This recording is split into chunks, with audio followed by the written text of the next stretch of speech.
2024 में अमेरिका ने दुनिया भर के मुल्कों को 318 बिलियन डॉलर्स के हथियार बेचे हैं, लेकिन पाकिस्तान और इंडिया के दरमियान बढ़ने वाली टेंशन और इसराइल ईरान के दरमियान होने वाली जंग को बंद करवाने के लिए हर जगह एक ही चेहरा नजर आ रहा था, अमेरिका कभी सीज फायर में मिडल मैन और कभी वेपन्स का सबसे बड़ा सप्लायर। दुनिया के हर बड़े क्राइसिस, हर जंग, हर पॉलिटिकल टेंशन में अमेरिका का नाम हमेशा सामने आता है। सवाल ये है, क्या अमेरिका वाकई दुनिया में अमन लाना चाहता है या फिर जंग और खौफ का एक बिजनेस चला रहा है? आखिर हर इंटरनेशनल कॉन्फ्लिक्ट में असली विनर सिर्फ अमेरिका ही क्यों होता है? आइए इसके बारे में जानते हैं आज की इस वीडियो में। अगर हम हिस्ट्री देखें तो वर्ल्ड वॉर 2 के बाद अमेरिका दुनिया का सबसे पावरफुल मुल्क बन गया था। 1945 में यूरोप जो पहले दुनिया का सेंटर था बिल्कुल तबाह हो चुका था। लंदन से बर्लिन तक शहर धूल और खाक में बदल गए थे। फ्रांस और जर्मनी की इंडस्ट्रीज बर्बाद हो चुकी थी। लाखों लोग बेघर और पूरा कॉन्टिनेंट खून और तबाही के निशान छुपाने की कोशिश कर रहा था। एशिया भी उस जंग का बहुत बुरा शिकार बना, मगर एक मुल्क ऐसा था जो जंग के बावजूद मजबूत रहा, और वो था United state of America. America एक ऐसे मुल्क के तौर पर उभर कर आया जिसकी इकोनॉमी भी मजबूत थी और मिलिट्री भी, यानी एक सुपर पावर जिसने खुद को दुनिया का लीडर समझना शुरू कर दिया। जंग के दौरान अमेरिका ने अपनी इंडस्ट्रियल मशीन्स को फुल कैपेसिटी पे चलाया। जहां यूरोप और एशिया तबाह हो रहे थे, वहां अमेरिका की फैक्ट्रीज टैंक्स, जेट्स और वेपन्स बना रही थी। अमेरिका की वॉर टाइम प्रोडक्शन बाद में उसकी इकोनॉमी की सबसे बड़ी पावर बन गई। इसी दौरान अमेरिका ने अपना सबसे पावरफुल पत्ता फेंका, एटॉमिक बॉम्ब। हिरोशिमा और नागासाकी पर बॉम्ब गिराकर अमेरिका ने सिर्फ जापान को नहीं बल्कि पूरी दुनिया को ये पैगाम दिया, हमसे टकराना आसान नहीं। और फिर शुरू हुआ एक नया दौर जहां अमेरिका ने अपनी मिलिट्री और इकोनॉमी पावर का इस्तेमाल करके अपने आप को एक ग्लोबल सुपर पावर के तौर पर इस्टेब्लिश करना शुरू कर दिया। इसी दौरान अमेरिका ने यूनाइटेड नेशन और नेटो जैसे इंटरनेशनल इंस्टीट्यूट बनाए, जिसने अमेरिका के लिए पूरी दुनिया में सेंट्रल पोजीशन इस्टेब्लिश की। ये सिर्फ डिप्लोमेसी के लिए नहीं बल्कि वर्ल्ड पॉलिटिक्स और ग्लोबल कॉन्फ्लिक्ट्स में हमेशा डोमिनेट रहने के लिए एक स्ट्रेटेजी थी। और इसी वक्त इसकी मदद से अमेरिका ने अपने कदम हर कॉन्फ्लिक्ट में रखना शुरू कर दिए, चाहे वो यूरोप का मसला हो या फिर एशिया का। फिर आई कोल्ड वॉर के दौरान रशिया और अमेरिका की टक्कर ने पूरी दुनिया को दो कैंप्स में तकसीम कर दिया, क्योंकि कोल्ड वॉर असल में थी तो अमेरिका और सोवियत यूनियन के दरमियान, लेकिन इन्होंने डायरेक्ट वॉर की बजाय एक दूसरे के खिलाफ प्रॉक्सी वॉर चलाई। जब 1950 में नॉर्थ कोरिया, जो सोवियत यूनियन और चाइना के साथ था, इसने साउथ कोरिया पर हमला किया तो अमेरिका फौरन यूनाइटेड नेशंस के नाम पर जंग में घुस गया। ये जंग बरसों तक चली, लाखों लोग मारे गए और आखिरकार एक सीज फायर हुआ जिसमें कोरिया दो हिस्सों में डिवाइड हो गया। उसके बाद साल 1960 में जब नॉर्थ वियतनाम में कम्युनिज्म यानी सोवियत यूनियन की आइडियोलॉजी को फैलाया जा रहा था, तो अमेरिका ने साउथ वियतनाम को सपोर्ट करना शुरू किया और वहां एक नई जंग की शुरुआत हुई। ये जंग 20 साल तक चलती रही। आखिरकार अमेरिका को दुम दबा कर भागना पड़ा। इस जंग में अमेरिका के 60,000 से ज्यादा सोल्जर्स मर गए थे।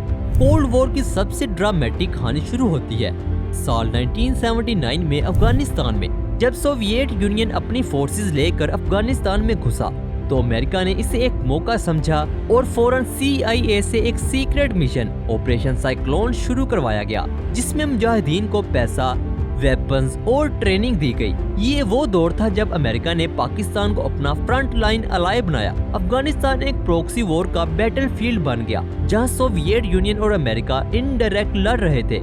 अमेरिका का मिशन सक्सेसफुल रहा, सोवियत यूनियन बुरी तरह फंस गया। जंग का खर्चा बढ़ने लगा और कुछ ही अरसा में सोवियत यूनियन कोलैप्स कर गया। इन सब प्रॉक्सी वॉर को चलाने के लिए अमेरिका का सिर्फ एक ही मकसद था, और वो था सोवियत यूनियन को हर कीमत पे रोकना।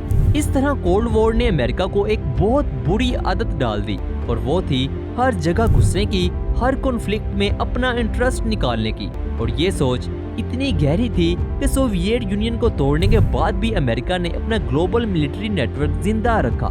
लेकिन इस जंग के साइड इफेक्ट ये हुए कि मुजाहिदीन ग्रुप्स ने तालिबान और अलकायदा की शक्ल इख्तियार कर ली। जो लोग कभी अमेरिका की मदद से सोवियत यूनियन के खिलाफ लड़ते थे, अब उन्हीं के खिलाफ अमेरिका को लड़ना पड़ रहा था। फिर आया 9/11 का दिन, जब न्यूयॉर्क के ट्विन टावर्स पर हमला हुआ अमेरिका के लिए ये एक नया नैरेटिव था।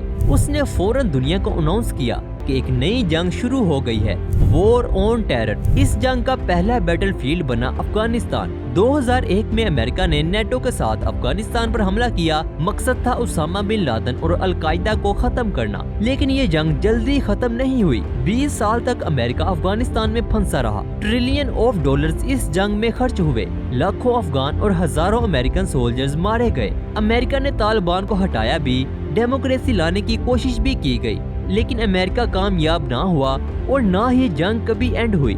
और फिर अगस्त 2021 में वही सीन दोबारा हुआ जो वियतनाम में हुआ था। अमेरिका को अपने सोल्जर्स और सामान जल्दबाजी में वापस निकालना पड़ा। तालिबान दोबारा पावर में आ गए। 20 साल की जंग ने अमेरिका को सिर्फ नुकसान दिया, पैसा भी डूबा, जिंदगियां भी, और इज्जत भी गई।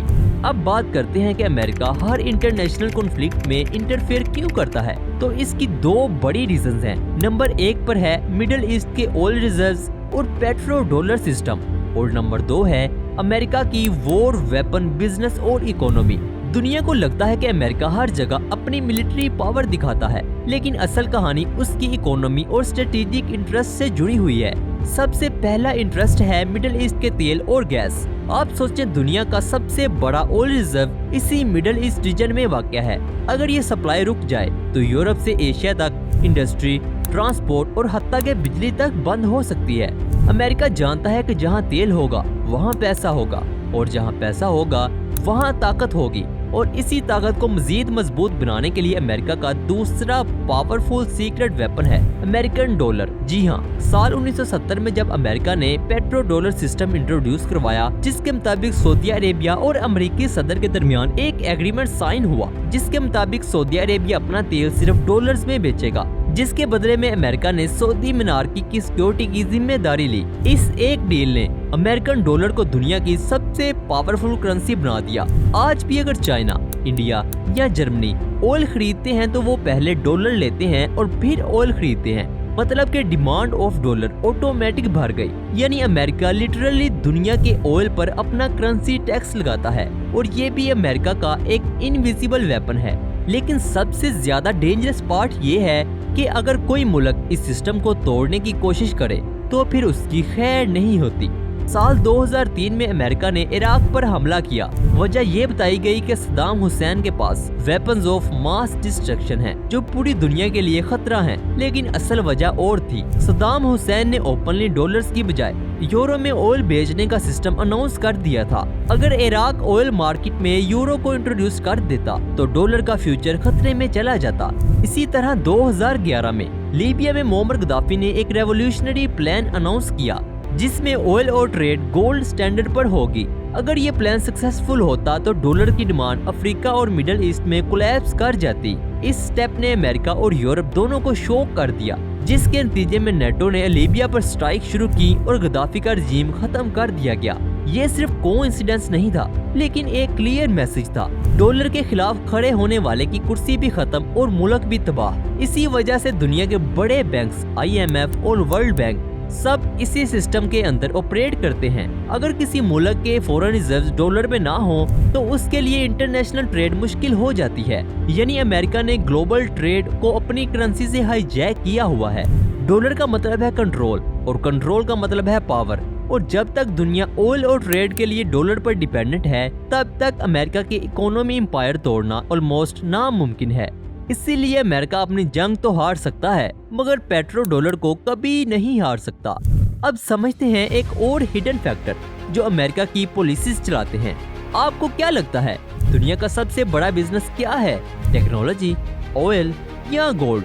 बिल्कुल नहीं। सबसे बड़ा और सबसे फायदेमंद बिजनेस है जंग का बिजनेस।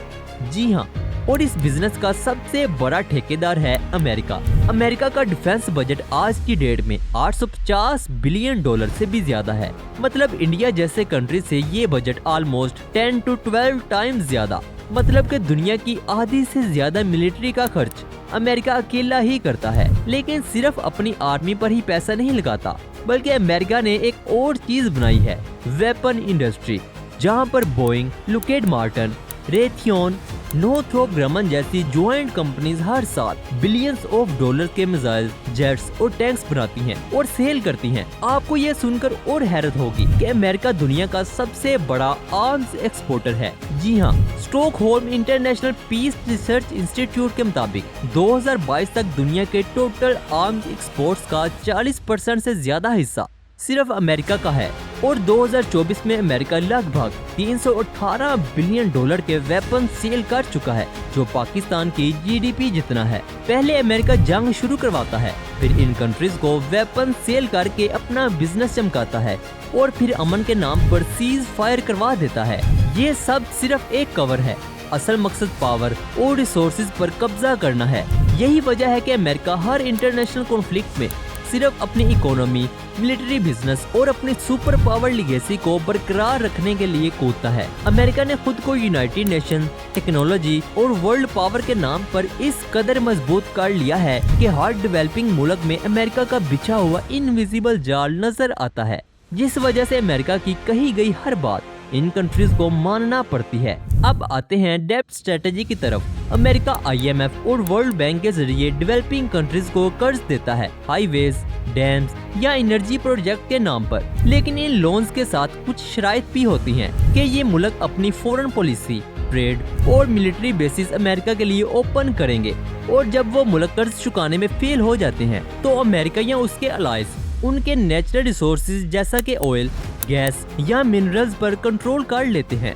ये एक साइलेंट इन्वेजन होता है जिसमें गोली चलाए बिना मुल्क अमेरिका की इकोनॉमी कंट्रोल में आ जाता है। इसका मतलब ये है कि अमेरिका जंग भी करता है और जंग से पैदा होने वाले कर्ज को भी अपनी फेवर में इस्तेमाल करता है। यानी अमेरिका की हर जंग एक तरफ अमेरिका की वेपन प्रोडक्शन करने वाली कंपनीज के लिए प्रॉफिट होते हैं और दूसरी तरफ डेवलपिंग कंट्रीज के लिए कर्ज का जाल। अगर अमेरिका किसी मुल्क पर इनडायरेक्ट वॉर ना भी करे तो उसे इकोनॉमी डिपेंडेंसी में डालकर अपनी मर्जी चलवाता है। यही वजह है कि एनालिस्ट कहते हैं अमेरिका की जंग सिर्फ जंग नहीं होती बल्कि एक बिजनेस होता है। और फिर बात आती है मिलिट्री बेसिस की। इसी डेप्थ स्ट्रेटेजी की वजह से दुनिया के 70 से ज्यादा मुल्कों में अमेरिका की 800 से ज्यादा मिलिट्री बेसिस हैं।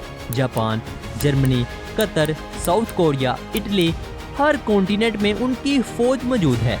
ये सब मिलाकर एक बहुत बड़ा नेटवर्क बनता है जहां अमेरिका अपने दोस्तों को प्रोटेक्ट करता है और दुश्मनों को वार्निंग देता है। ये एक हिडन चेस गेम है जहां पर वॉर और हर निगोशिएशन के पीछे इकोनॉमी की एक चाल होती है। यानी अमेरिका अपनी इकोनॉमी को सिक्योर और मजीद मजबूत कर रहा होता है। लेकिन अब चाइना, रशिया और ब्रिक्स कंट्रीज अमेरिका के इन्फ्लुएंस को ओपनली चैलेंज कर रहे हैं। चाइना अपनी करेंसी युआन को ग्लोबल ट्रेड पर प्रमोट कर रहा है। बेल्ट और रोड इनिशिएटिव के जरिए चाइना ने एशिया और यूरोप के 150 से ज्यादा मुल्कों में इंफ्रास्ट्रक्चर प्रोजेक्ट्स शुरू किए हुए हैं। इन डील्स में एक हिडन एजेंडा है कि ट्रेड ग्रेजुअली डॉलर से खत्म होकर युआन में आ जाए। रशिया ने यूक्रेन वॉर के बाद ओपनली अनाउंस कर दिया कि वो डॉलर पर रिलाई नहीं करेंगे, ऑयल और गैस को अपनी करेंसी में एक्सपोर्ट करेंगे। ये एक डायरेक्ट थप्पड़ था अमेरिका के पेट्रो डॉलर सिस्टम पर। मिडिल ईस्ट के मुल्क भी अब ज्यादा इंडिपेंडेंट होने लगे हैं। सऊदी अरेबिया जो डिकेड्स तक अमेरिका का क्लोज अलाई पार्टनर था, अब चाइना और रशिया के साथ डिफेंस और ट्रेड डील कर रहा है। यही वजह है कि ग्लोबल ऑर्डर मल्टीपोलर होता जा रहा है। चाइना इकोनॉमी फ्रंट पर, रशिया मिलिट्री फ्रंट पर और ब्रिक्स कलेक्टिव ट्रेड फ्रंट पर है। यानी जो एक वक्त पर अमेरिका का एक तरफ कंट्रोल था वो आहिस्ता आहिस्ता कम होता नजर आ रहा है। दुनिया अमेरिका को अमन का सिंबल समझती है, लेकिन यही अमेरिका दुनिया में सबसे ज्यादा मिलिट्री बजट रखने वाला और सबसे ज्यादा वेपन प्रोड्यूस करके एक्सपोर्ट करने वाला कंट्री है। असल में वो एक हिडन एम्पायर है जो वॉर, ट्रेड और डेब्ट के जरिए अपनी ताकत बरकरार रखता है। अमेरिका के लिए हर कॉन्फ्लिक्ट सिर्फ एक जंग नहीं बल्कि एक मौका होती है जब वो अपने सुपर पावर स्टेटस को मेंटेन रखता है, चाहे वो डेमोक्रेसी के नाम पर हो या फिर टेररिज्म के खिलाफ। सवाल ये नहीं कि अमेरिका दुनिया का गार्डियन है या अंपायर, सवाल ये है कि दुनिया कब तक इस अंपायर की कैद में रहेगी। क्या चाइना और रशिया इस अंपायर को खत्म कर सकते हैं? आपकी इसके बारे में क्या राय है? हमें कमेंट बॉक्स में जरूर बताइएगा। अगर वीडियो अच्छी लगी है तो लाइक करें और चैनल को सब्सक्राइब कर दें। मिलते हैं एक नए इंटरेस्टिंग टॉपिक के साथ, तब तक के लिए अल्लाह हाफिज।